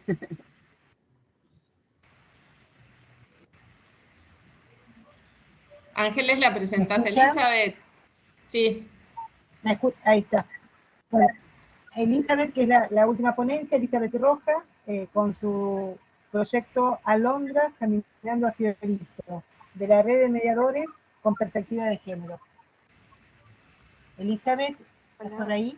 Sí, ¿me escuchan? Sí, acá. ¿Me escuchan? Sí. Perfecto. ¿Cómo estás? Bueno, buenas tardes. Muy buenas tardes a todas y a todos. Disculpen que la vez pasada no pude conectarme, precisamente por problemas de conectividad. Y bueno, espero ahora poder hacer a líneas generales un raconto de lo que hice en esta investigación. Bueno, la investigación se llama Caminos al Fiorito. La metodología principal que yo elijo es la de pedagogía de un proceso de educación descolonial, con perspectiva feminista, de un feminismo radical, y esto lo aplico dentro de un programa que se llama un programa que se inició llamándose Programa Ellas Hacen, que pertenecía al Ministerio de Desarrollo Social de Nación. Para poder tener esta posibilidad de realizar estas capacitaciones, bueno, uno tenía que pertenecer a un contrato dentro de la línea de trabajo del Ministerio de Desarrollo Social, yo lo tenía, y he sido seleccionada para ser capacitadora con perspectiva de género de este programa.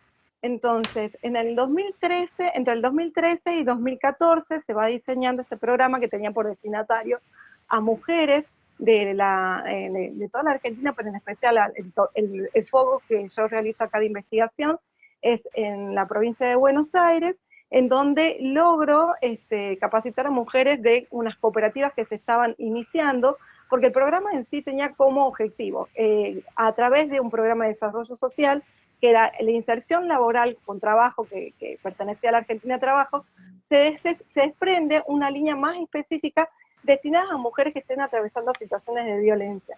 Se entendía por el tema violencia, la violencia en términos amplios. Esto también genera ruidos dentro de la institucionalidad que, bueno, yo luego trasfondo, voy visibilizando de a poco los distintos conflictos que van surgiendo como conflictos institucionales que son productos de la comunicación, que eran latentes y después en territorio. Luego, el grupo de trabajo al que puedo acceder era al de 3 cooperativas que estaban en proceso de iniciación, en el cual había ciertas rispideces porque no contaban con capacitadores en la primera etapa. Era por una u otra razón quienes tenían que ir a capacitar a esta localidad dentro de Lomas de Zamora, existía una demora o no llegaban, pasaban una serie de situaciones que yo los plantea dentro del trabajo, como la ley de Murphy, cuando un capacitador se encuentra con lugares inhóspitos en donde tienen que llegar, y además con una convocatoria que desde la institucionalidad planteaba que los capacitadores tenían que abordar capacitaciones territoriales con un armado que se estaba haciendo en el camino, ¿sí? O sea, y con una innovación que era destinada a un grupo de mujeres. La primera etapa fue un poco compleja porque, bueno, ahí pude visibilizar cuestiones como de estas violencias latentes que les contaba, que era parte de qué es lo que se entendía, por ejemplo, por género. Entonces ahí voy deconstruyendo la ideología patriarcal del tejido social en los distintos territorios, en especial acá, por ejemplo, surgían el hecho de que si era una mujer que se sentía por diversa o no, si se podía inscribir a alguien que era basándose en la identidad de género, ya está aprobada la ley, obviamente, entonces algunas personas que inscribían dentro de los programas consideraban que no, o sea, que no era mujer, la cuestión de la autopercepción. Superada esta cuestión, o sea, una vez ya superada toda la cuestión institucional, pedí autorización para realizar la investigación de índole pedagógica y a su vez si podía o no ser acompañada por algunos profesionales o que me respalden las redes personales que tenía, que venían trabajando la temática de educación descolonial, en especial compañeras que son de colectivos migrantes mexicanos y colombianos. En este caso particular, a mí me toca la posibilidad de trabajar con un grupo de mujeres de entre 45 y 60 mujeres que eran las que asistían a los talleres, eran por la mañana, al mediodía y a la tarde. El grupo que analizo en particular, este es un grupo de la mañana, en donde surgen rispideces a partir de que las distintas, era un grupo de mujeres heterogéneas, diversas, algunas migrantes, otras nacionales, pero que habían accedido al programa, pero había rispideces en cuanto a quiénes eran las referentes o no de las cooperativas.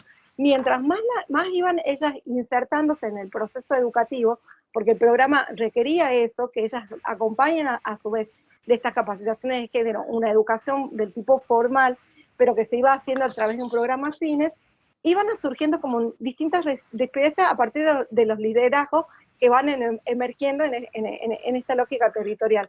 Y también porque no entendían muy bien, por ejemplo, esta valoración, si se entendía por trabajo o no, el tema de las capacitaciones. Entonces ellas decían, venimos a perder el tiempo, esto es trabajo o no, ¿qué es esto? Y a su vez, había un tema fundamental que lo quiero traslucir desde ya, lo que circulaba de los medios era que aquellas que percibían el programa esto de Argentina Trabaja, o de esto nuevo que aparecía como la ellas hacen, no era trabajo, sino que había este discurso formal de que se embarazan para poder percibir este programa, y el programa tenía determinados requisitos en esta primera etapa, que era la capacitación formal por un lado, y por otro lado era la asistencia continua, y en el caso de las mujeres que tengan hijos y que estén atravesando situaciones de violencia, por un lado, si existía algún juicio, la continuación de esos juicios o esos procesos judiciales, algún seguimiento y denuncia, y por otro lado, en el tema de los hijos, que los hijos, ellas cumplan con un reglamento de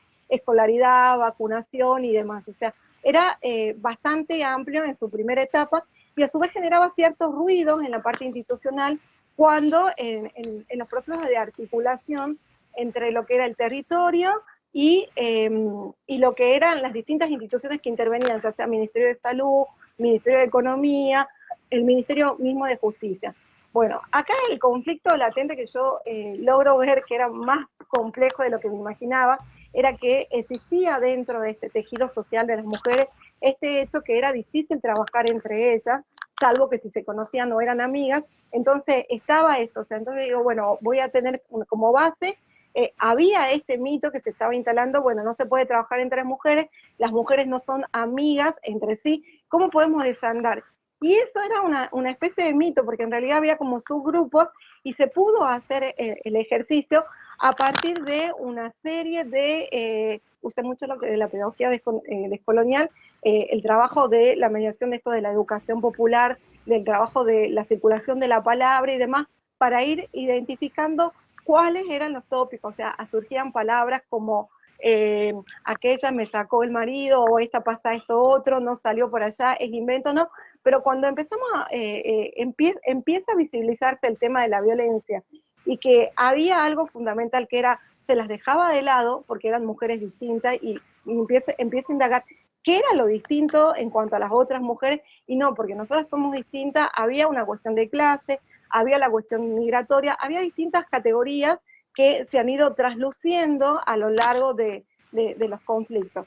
Entonces, a partir de identificar este conflicto fuerte que había entre los nuevos liderazgos que emergían, decido invitar a un comunicador, que él es doctor y es especialista en temáticas de políticas públicas.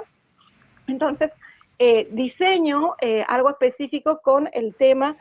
Surgía también que eran muchas madres de algunos chicos en situación de adolescencia, como anteriormente escuchaba y se describía, y que ellas consideraban si eran delincuentes o no delincuentes sus hijos, que la justicia a su vez no solucionaba, que las llamaban a determinados procesos penales, que tenían que acompañar y demás. Entonces digo, hay muchos conflictos acá que están emergiendo, y esos eran como sus temas acuciantes. Y también no solo el tema de la inserción laboral y el tema de lo que sería si esto es trabajo o no, lo que ellas venían realizando, porque había todo un estigma que se transmitía desde la comunicación, desde los grandes medios en ese momento, que a su vez esto también los reproducían los vecinos de los barrios, ¿sí? Era algo que ellas sentían que no, o sea, si hacían determinada actividad, si eran miradas o no, y si creían o no en la posibilidad de algún proyecto de tipo cooperativa. Lo interesante era que yo veía por lo menos puntos en común entre la mediación con su trabajo de pedagogía educativa y por otro lado este proceso de cooperativismo que tiene que surgir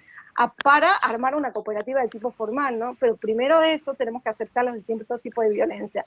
El trabajo teórico, bueno, ahí tomé igual que lo que expuso la anterior ponente, a Galton, el trabajo de la violencia estructural.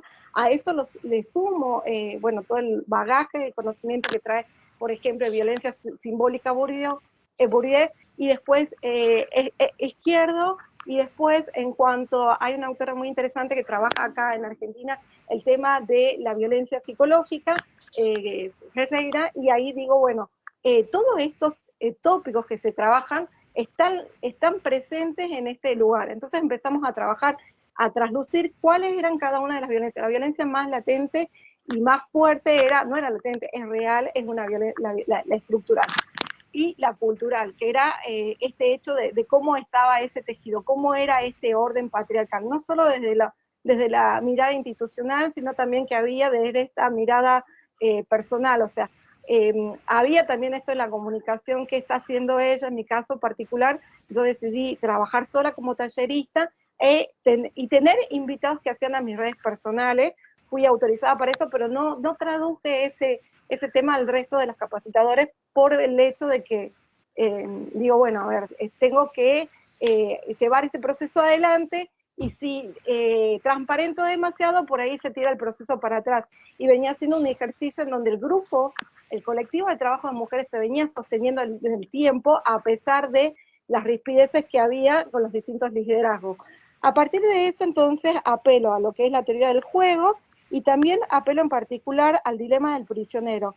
El dilema del prisionero, lo que planteaba, yo le planteo particular, en este caso en particular, hago un análisis de qué pasaría si, y acá es donde entro en particular con la justicia restaurativa, qué pasaría si cometemos o no un delito. Por ellos consideraban a veces que incluso las situaciones conflictivas de ellas, que se daban entre ellas, eran casi delictuales.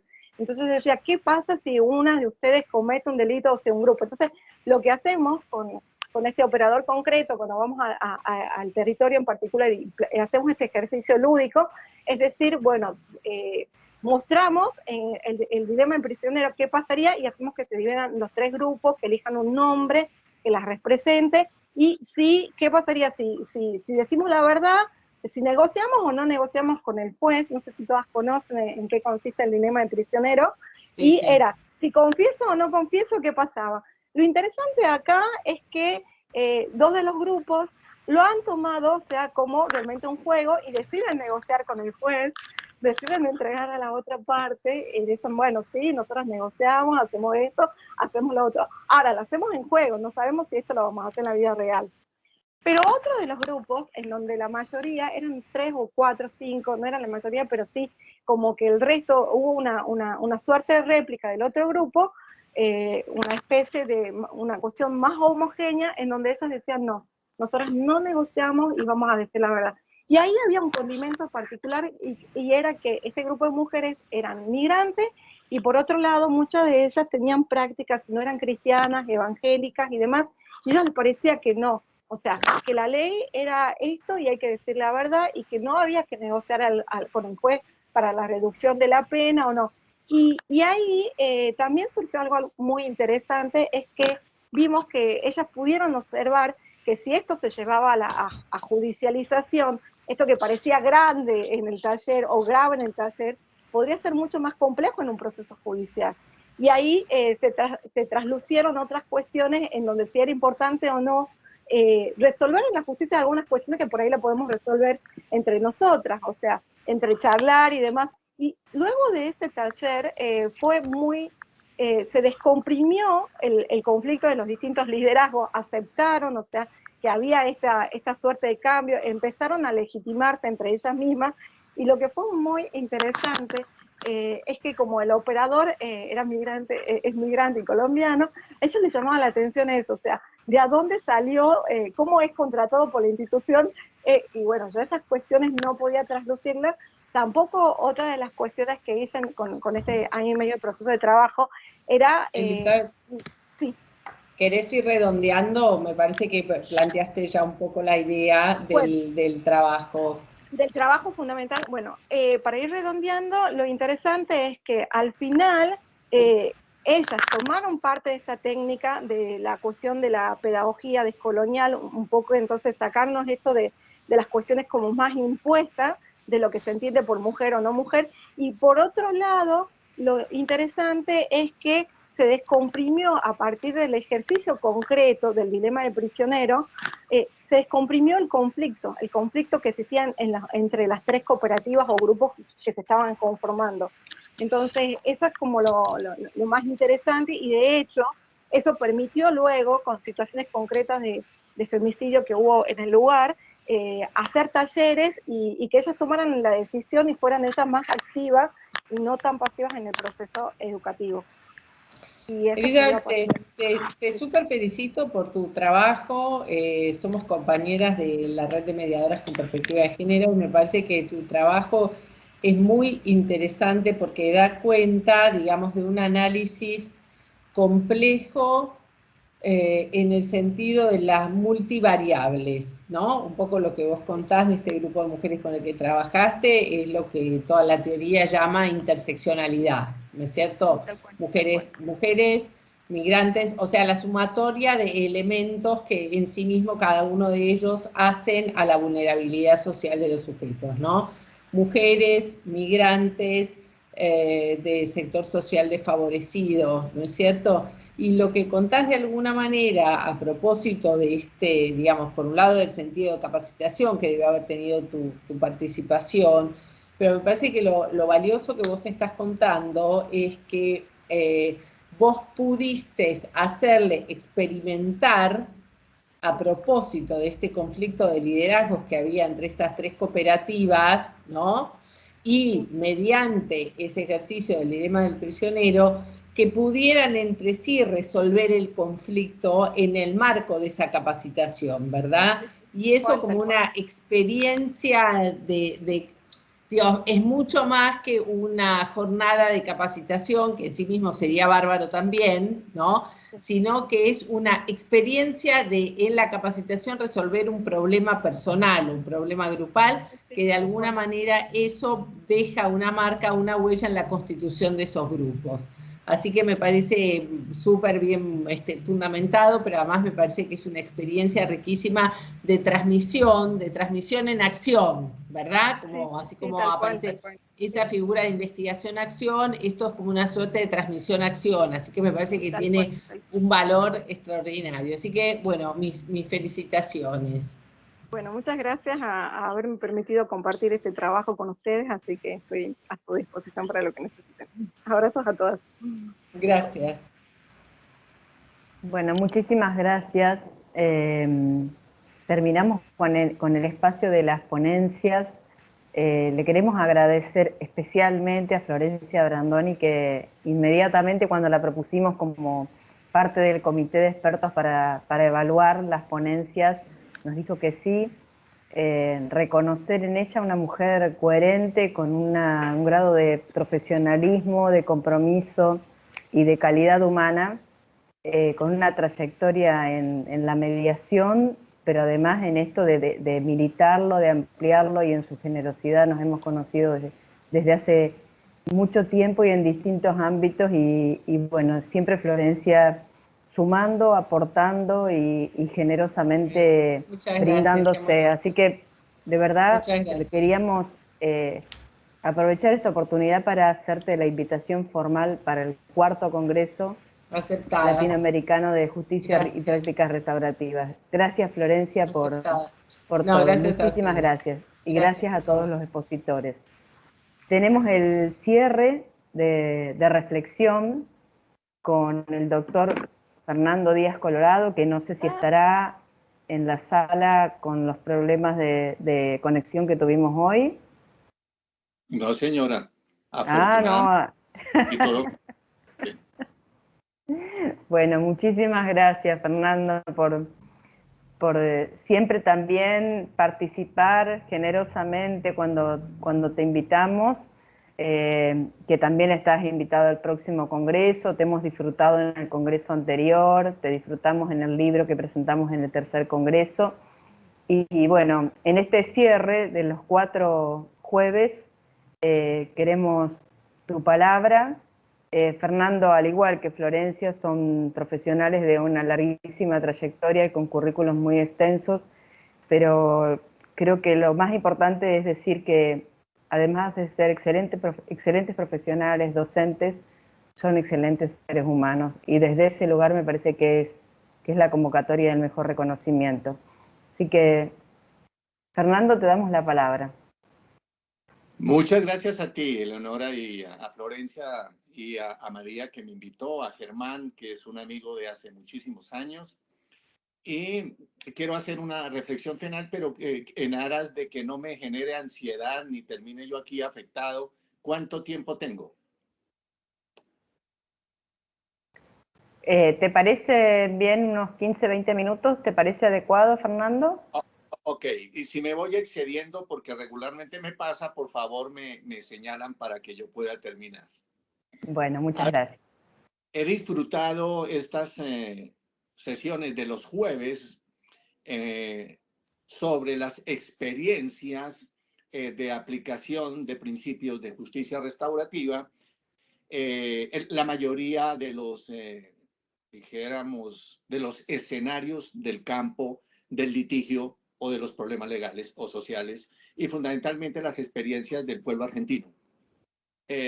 Yo he tenido la fortuna de llevar muchísimos años trabajando el campo de la justicia restaurativa, no solamente en el campo de la docencia, sino de la investigación, y de transitar por escenarios distintos de la justicia restaurativa. Justamente hoy estamos celebrando los 23 años del Instituto de Mediación de México, del cual soy profesor, y estaba recordando cuál ha sido entonces el recorrido que ha hecho la justicia restaurativa, y pienso que México y Argentina han alcanzado un liderato en la aplicación de mecanismos alternos, como se denominan, y que yo me niego a creer que se sigan llamando así.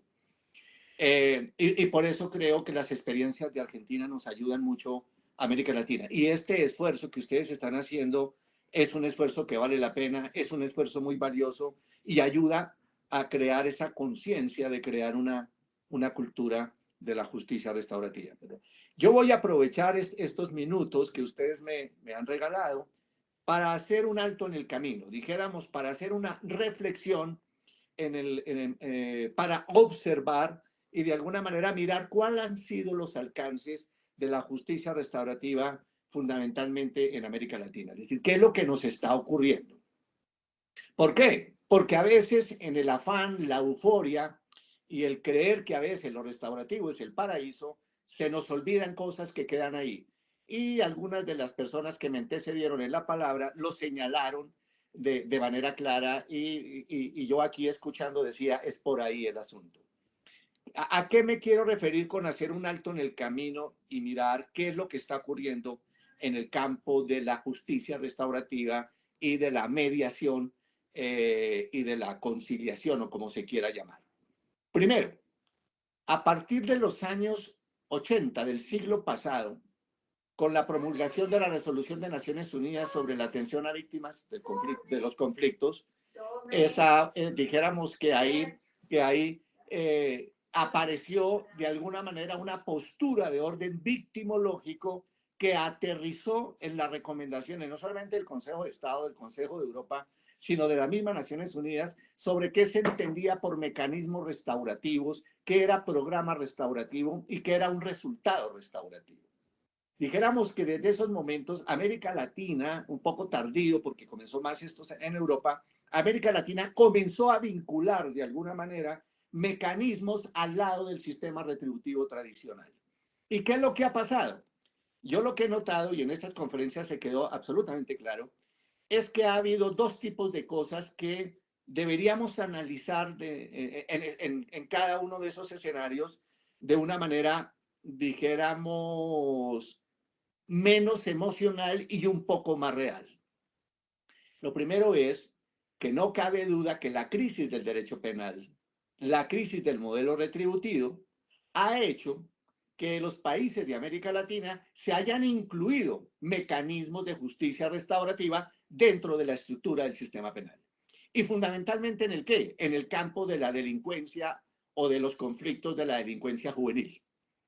Dijéramos que ahí pudiéramos encontrar elementos de la justicia restaurativa que han sido vinculados dentro de un mecanismo penal retributivo. Eso tiene una crítica y tiene dijéramos, posturas encontradas en muchos criminólogos, en muchos expertos del derecho penal y en muchos de los que consideran de manera ortodoxa que eso es una mezcla absolutamente dañina.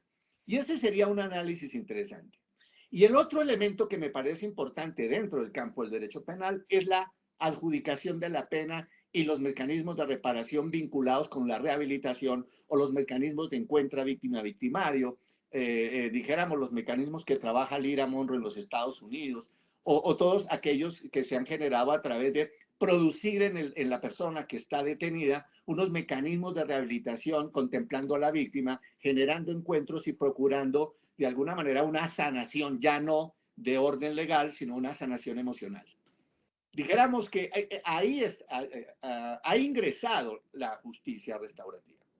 Pero hemos visto también, como lo vimos hoy con las personas que me antecedieron, que hay otro escenario, que es un escenario social, comunitario, fundamentalmente centrado en la escuela.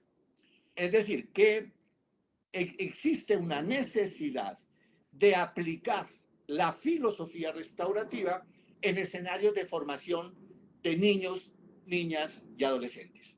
Es una necesidad de conformar grupos o de conformar escenarios que permitan participar de la solución de los conflictos que se generan dentro de un entorno escolar. Digamos que ese es otro escenario en el cual la justicia restaurativa está ingresando, se está generando una cultura y de una otra manera me parece muy potente lo que se está haciendo. Digamos que esos escenarios. Pero ¿qué ocurre? Si uno hace un análisis crítico, ¿qué es lo que está ocurriendo? A mí me llamó muchísimo la atención, dijéramos, la conferencia de Rafaela de Negri. O sea, me impactó muchísimo por algo. Porque Rafaela plantea algo que a mí me parece que debería ser objeto de debate de la justicia restaurativa o de los que nos dedicamos a este campo. Y es la incidencia de la estructura social en la creación de conflictos.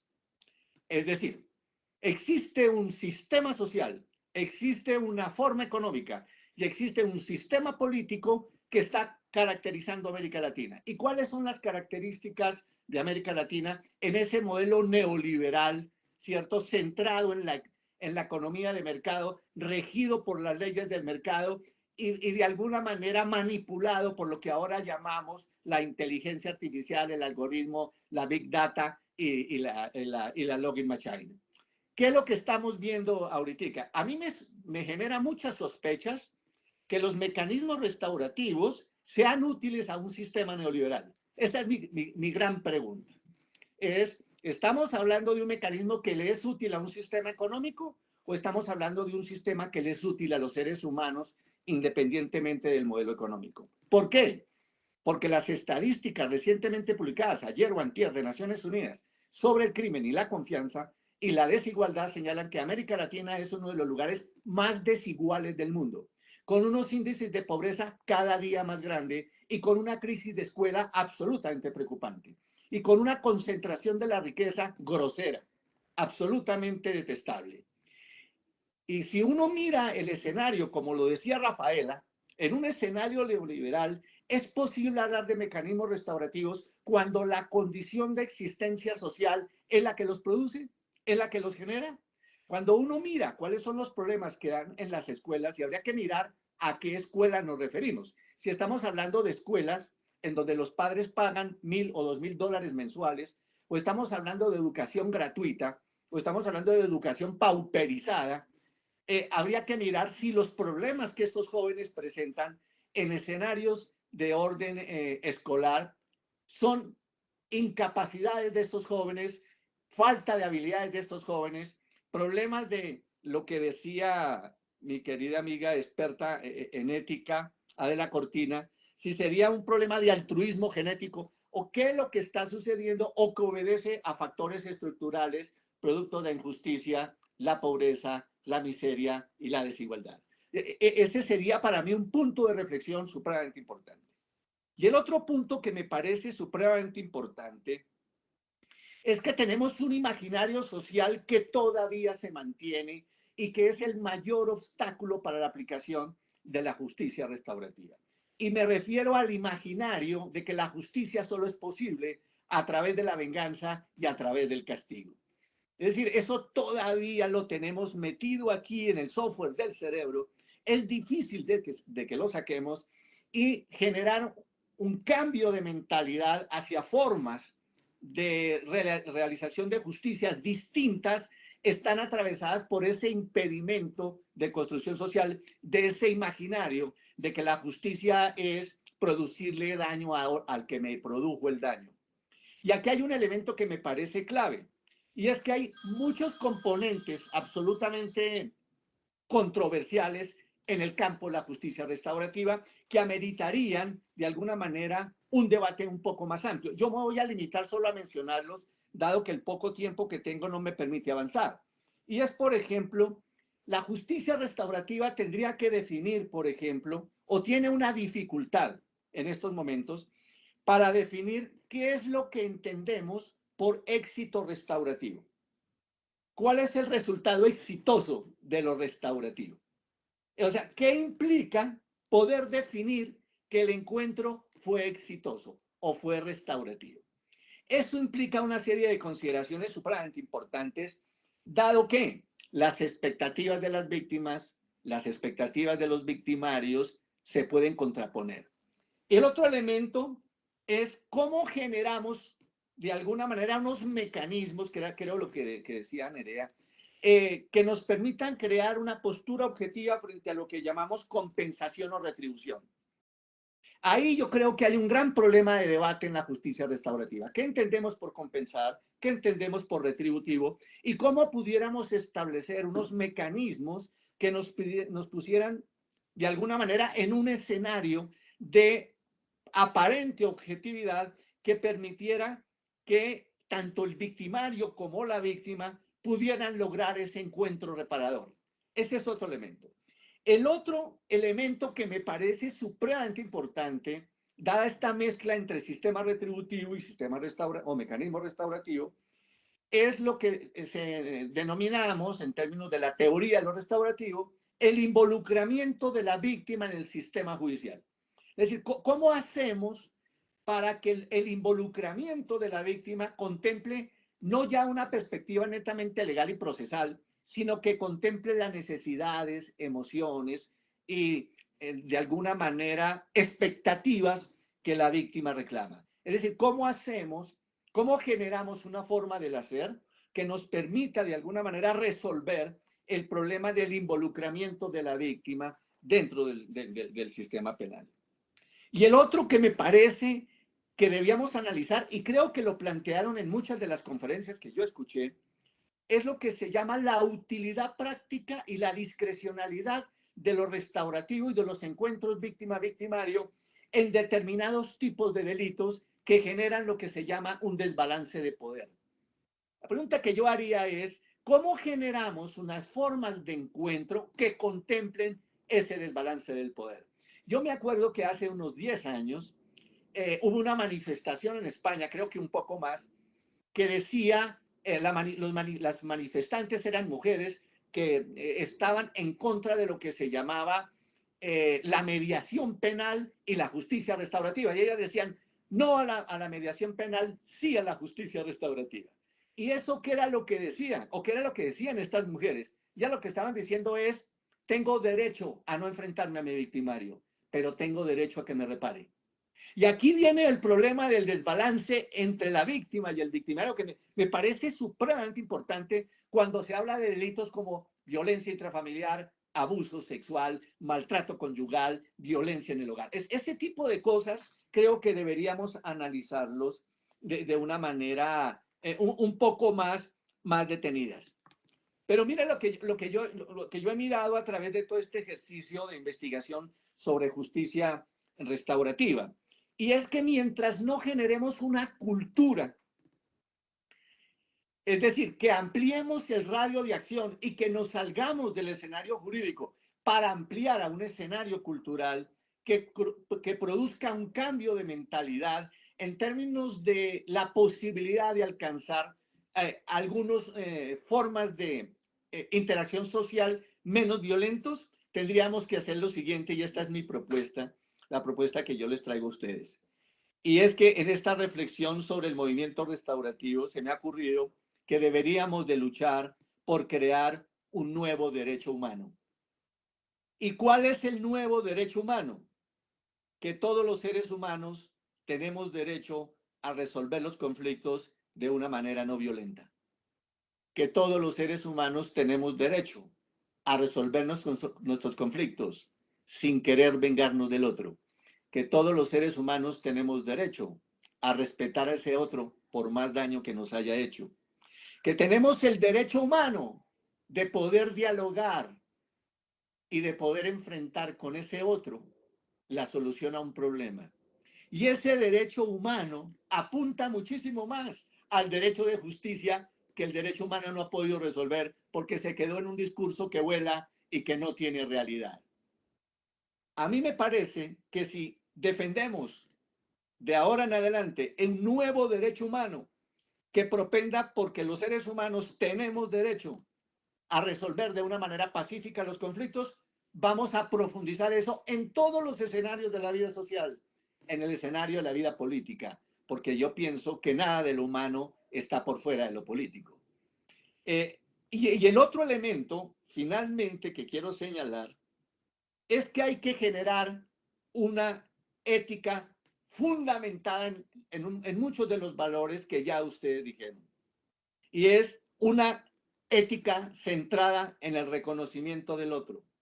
Una ética centrada en la diferencia. Una ética centrada en que no somos iguales, sino que somos distintos.